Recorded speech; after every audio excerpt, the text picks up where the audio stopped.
سلامونه جوړ په خیر خراغ لاس په دیو کې چې روغ او جوړ به د صحت جامع پتن وي ملګرو دغه ویډیو خاص کر د افغان کډوالو لپاره د کم چې اوس مهال خپل هیواد تستنیږي دغه ویډیو خاص کر د مغو لپاره د لازمن شیر کوي چې هغه ته ورسیږي ډیر اهم معلومات دي ځکه چې هغه بیچارهګان تورخم کې بیا ډیر پازابیږي خو چې دغه ویډیو ګوري کېدای شي هغه لږ پوه شي او چې دا کوم معلومات زه شریکوم نو دا ډیر ضروری دي هغه دا دي چې مطلب څوک هم کم گاډي رانیسي مزدر رانیسي یا لارې رانیسي نو تاسو هغه لارې یا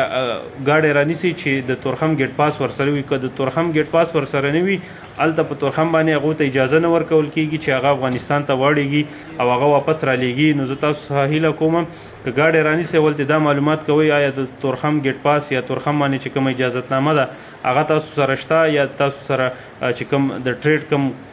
اسناد یا در سره شته که هغه ورسره نه وي یو قسم ګاډي ته اجازه اوس مهال نه ورکول کېږي چې په تورخم باندې اخوا واړېږي ډېر افغانان بیچارهګان اوس په تورخم کې سره د کډو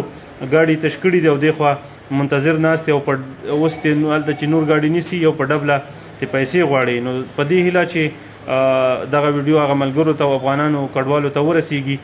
چې څوک په عذاب نشي او داسې کوم کار ونه کړي نو حتمن دا ویډیو در سره